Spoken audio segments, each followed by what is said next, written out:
If you think the Galaxy S24 is basic compared to the mighty Galaxy S24 Ultra, think again. The smaller Galaxy S24 is a super-powered marvel with all the processing power of Samsung's best phone, packed into a much smaller design that is easier to fit into a fashionable pocket. What can you do with this much power in such a small phone?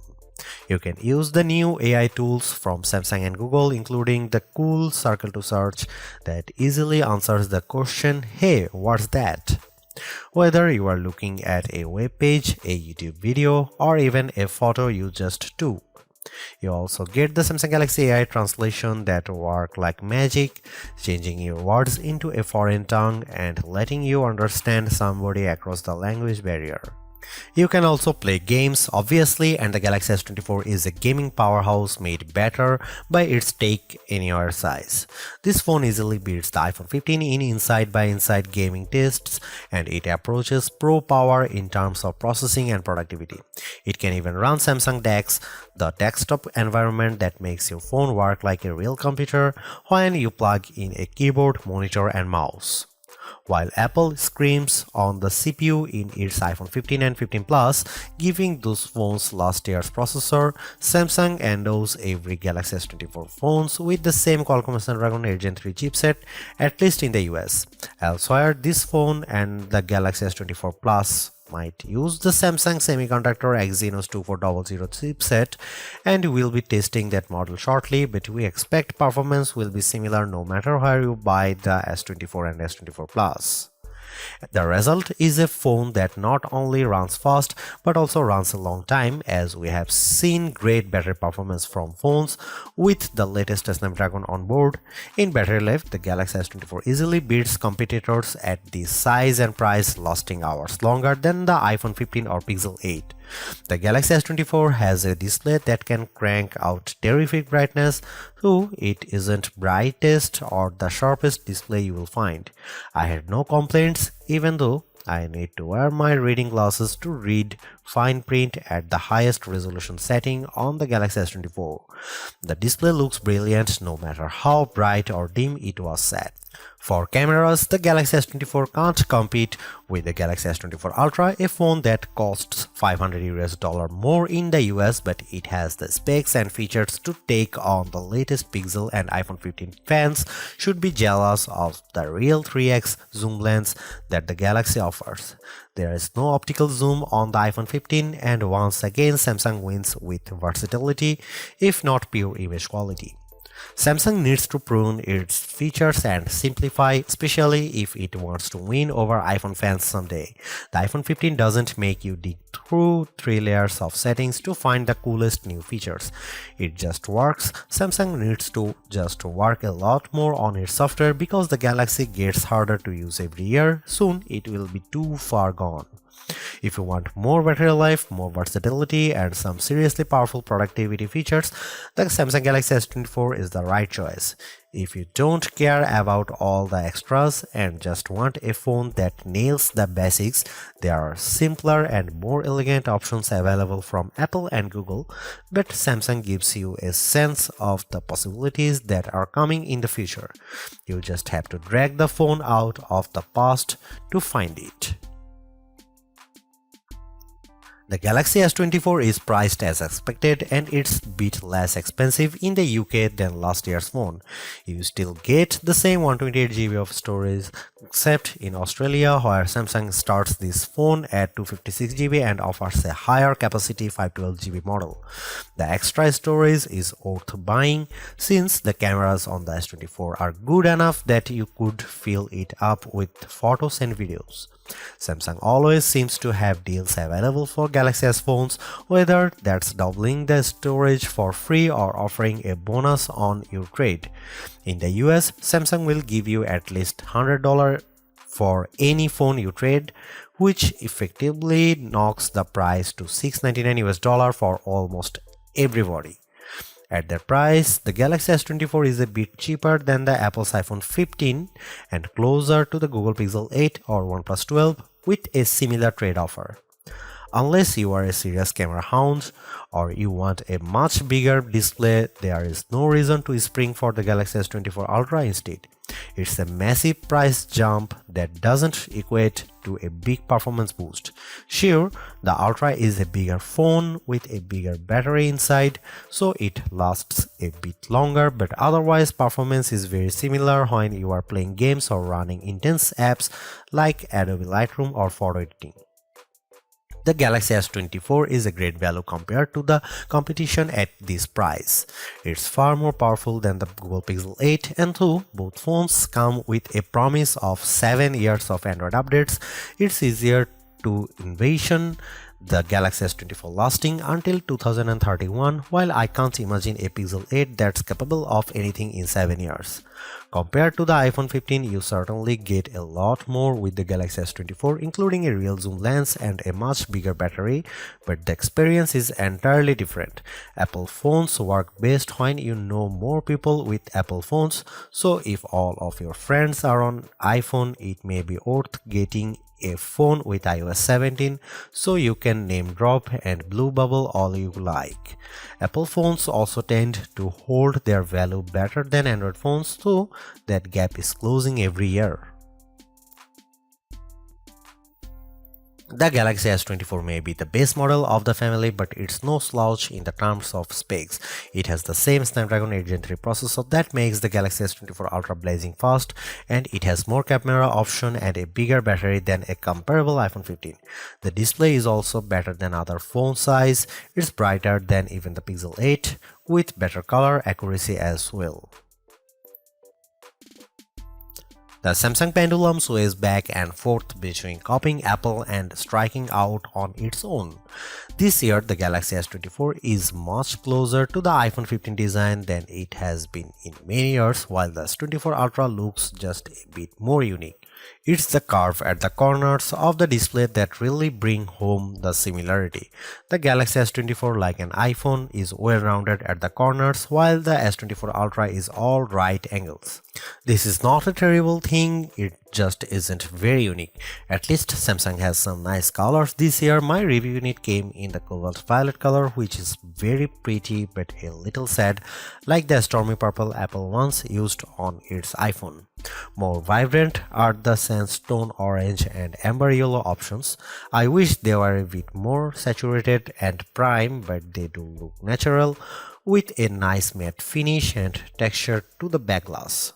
The glass is unfortunately Gorilla Glass Victus 2, which was the best of the best last year, but now we have seen Gorilla Armor on the Galaxy S24 Ultra and it's hard to settle for less. My Galaxy S24 review unit already has a scratch on the back glass and I don't have a case for this phone yet. Gorilla Armor is more scratch resistant and Samsung has done a great job reducing reflections and glare, but only on the Ultra model. Samsung still does a great job keeping its phones thin and light. This is no Ultra, and if you want a phone you can use with one hand, the Galaxy S24 is a great option. It's thinner than the iPhone or Google Pixel, and it's also the lightest of the bunch. Usually, a lighter phone means less battery inside, but the Galaxy S24 beats all competitors for battery life, so it's not a concern. Samsung is a perennial favorite when it comes to smartphone displays, and the Galaxy S24 is no disappointment, but it also isn't the clear winner in any aspect. I enjoyed reading web pages, playing games, and editing photos on the smaller screen, and even small text was legible and sharp. The screen was also plenty bright, even in outdoor sunlight, taking photos with the camera. Samsung is not giving us the sharpest display with the Galaxy S24, and it's odd for the company to fall behind a bit. The Google Pixel 8 and iPhone 15 both have a higher pixel density, making them technically sharper, though you might not notice the difference. The Galaxy S24 can get brighter than both of those phones, but OnePlus is pulling some 4500 nit magic out of its hat with the similarly priced OnePlus 12, so Samsung isn't the resounding brightness winner. Overall, I had no complaints about the display unless I'm truly nitpicking. In our official lab tests, the Galaxy S24 had a wider color gamut than any competitor. Samsung is still sticky about Dolby Vision HDR support, which is what Netflix favors, but HDR10 Plus content look great and you can find that on every other major streamer. While I like carrying a smaller phone, the 6-inch display on the Galaxy S24 isn't quite big enough to hold all of Samsung's features. The H panel is turned on by default and it takes up so much room on the side of the phone that it was easy to swipe it open accidentally when I just wanted to use a back swipe gesture. The quick panel also became more complex and this makes it harder to read and use on the smaller Galaxy S24 display than it was on larger Samsung screens.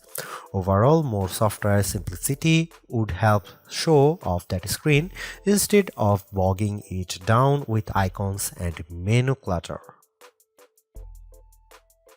The good news about software on the Galaxy S24 is that it can do just about everything the Galaxy S24 Ultra can do, short of using the S Pen. The bad news is that it can do everything the Galaxy S24 Ultra can do and no less. Every bit of complexity often designed for the largest smartphone display possible is still present in the Galaxy S24. It's a mess. The Galaxy S24 is super powered, there is no doubt. There are big software features like Samsung DeX, which gives you a Chromebook-like interface when you plug your phone into an external monitor. There are also fine, granular controls over everything from battery and power management to Wi-Fi and networking to screen response and menus too. Well, everything. There is no end to what you can do with the Galaxy S24 and it is easy to get very lost. Samsung needs to simplify. There are too many features that are impossible to find, like wireless power sharing, which should let me charge my earbuds by setting the case on top of my Galaxy S24. Unfortunately, I can't find the button to make this happen, not without a treasure map and a pickaxe. The software problems are starting to feel like laziness. In setting up my Galaxy S24, I was excited when my older Samsung phone found the new S24 quickly and offered to transfer all of my stuff. This process quickly failed without warning and I had to repeat it. After it failed the second time, I was asked on another screen to use Samsung Smart Switch, which somehow worked. Why not just start there? The first time I turned on the Galaxy S24, I needed to update a ton of apps in the Google Play Store and the updates failed, then disappeared. I opened the Galaxy App Store and found a slew of updates there as well, even though there was no notification. My Galaxy was suddenly downloading strange Samsung software including a blockchain manager. I don't use anything blockchain at all. Then there are all the apps. There are too many apps from Samsung, too many apps from Google, and somehow even Microsoft gets its own folder. On a Samsung phone running a Google operating system? Good job, Microsoft. I hope it got what it paid for. All of this just feels lazy or cynical or both. It doesn't feel like Samsung has my best interest at heart from the moment I started using the Galaxy S24. It feels like the software is pushing me to do more, to buy more and use more. I just want simplicity. I just want it to work. Sure, the Galaxy S24 Ultra is our top camera phone, but that doesn't mean the Galaxy S24 is a slouch. Most of the great work Samsung has done improving its image processing carries through here. Photos I shot with the Galaxy S24 look better, more natural than photos taken with either the Galaxy S23 or my iPhone 15. You also get a real zoom lens with the Galaxy S24 and it helps a great deal. Having a real 3x zoom brings you closer to the field on the stage even if the zoom lens is paired to a awfully small sensor that produces images with more noise and blur than I'd like.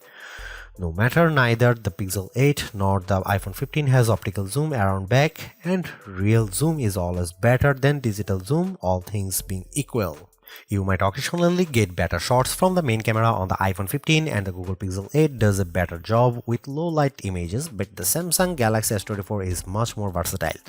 I actually find Samsung's different camera modes like the food mode or the dual camera video recording mode to be fun and useful. My baked goods look detectable when I shoot them with the Galaxy, and the dual cameras video is great for reaction shots with my kiddo. Samsung also brings a bunch of AI tricks into the camera, both in the camera app and Samsung's image gallery. I wish there weren't two photo apps including Google Photos, but here we are. Unlike the Pixel, which gives you AI editing in Google Photos, Samsung keeps its Magic Editor software in the gallery. With Magic Editor, you can resize an object in your photo and move it around. You can erase the background entirely and replace it with something new. The phone will use AI to figure out what's happening in the foreground and match the new background appropriately. There is also a tool that adds more background to an image if you rotate it and end up with blank space. In practice, these are surprisingly useful. I like erasing spectators in the way when I am trying to see my kid on the field. The generative AI did a nice job without a heavy hand, and the results usually looked natural enough. I hope Samsung doesn't go too much further into creating fake imagery, but the Galaxy S24 will affix a watermark to images that have been edited using AI. Here you can see some camera samples.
Don't let the smaller size of the Galaxy S24 fool you. Samsung has given this phone the same powerful Snapdragon 8 Gen 3 for Galaxy processor found in the Galaxy S24 Ultra.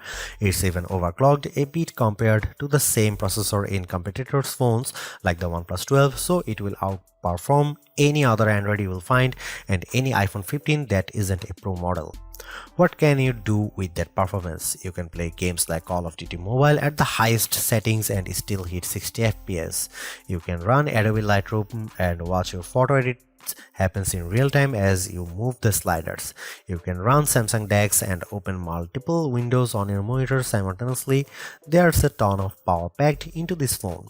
The only time I saw a real delay was when I used the new Google and Galaxy AI features. Holding down the home button to activate Google Circle to search took a few moments. In fact, I wasn't sure the feature was actually working at first because I wasn't patient enough waiting for it to start.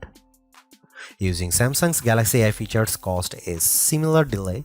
When I asked the keyboard to rewrite my text messages, there was a long pause. When I recorded a speech using the voice recorder, it could not transcribe on the fly like my Pixel 8 can, and there was a longer delay when I asked for a summary. It's too bad that Samsung has a performance leader that can beat a comparable iPhone, but the new AI features are the only thing that slows it down. It's unclear if this will get any faster with software updates, as the AI features are a mix of cloud services and on-device processing. There are bottlenecks with both. The Galaxy S24 Ultra technically outperformed the Galaxy S24, likely due to the extra RAM on board. The Galaxy S24 only ships with 8 GB of RAM installed, while the S24 Ultra comes with 12 GB. In practice, it was hard to see a differences unless I held the phones side by side, and then I noticed the Galaxy S24 Ultra finishing some tasks just a bit faster. The Galaxy S24 was still able to open multiple apps at once and handle gaming at the highest graphics levels, so I had no complaints about its performance. The Galaxy S24 has a battery that is only slightly larger than last year's Galaxy S23, but battery life has seen a significant improvement, giving me hours more active screen time and lasting a full day with little trouble. On a normal day of use, the Galaxy S24 lasted until bedtime with no trouble. On a day of heavy gaming and photography, I still lasted the evening with a quick top-up while I was making dinner. I wish the Galaxy S24 would charge faster, as things haven't improved since last year. I was able to get the battery to just over 50% in 30 minutes, just like with my iPhone 15. The Pixel 8 charges a bit faster, but cool phones like the OnePlus 12 can charge at extreme speeds and fill the battery completely in a half hour. There are plenty of adaptive modes to help you save battery life, but good luck finding them in Samsung's terrible settings menu. You can just trust that the phone will do a good job like I did, and occasionally turn on power saving from the quick settings panel, which will work nicely. Even though the Galaxy S24 is the baby of the S24 lineup, it is still packed with power. If the larger sizes of the S24 Plus and S24 Ultra don't appeal to you, but you don't want to miss out on the latest and greatest that Samsung has to offer, then the S24 is still a good buy. Galaxy AI is one of the big selling points of the entire lineup, and though I wouldn't quite say it's the reason to upgrade, some of the AI features do come in handy. I am mostly referring to Circle to Search and the generative photo editing tools, but the live translate and interpreter features will also be handy in a specific situation. And while the camera hardware hasn't changed, the software behind the image processing has definitely been fine-tuned. It's better now, in my opinion, with less burned into your retinas, vividness, and more realistic hues. There is also a lot to like about the new Snapdragon 8 Gen 3 for Galaxy chip, especially power efficiency. Even though the S24 only has a 4000 mAh cell, it has great battery life, all things considered. Plus, the performance with Android 14 and One UI 6.1 is fast, snappy, and responsive enough for pretty much anything you throw at it. If you are due for an upgrade this year, the Galaxy S24 is a good phone on your shopping list. It's not a must-have upgrade if you already have a Galaxy S23, but if you are upgrading from an older model, there is a lot to like here. Thanks for watching, see you in the next one.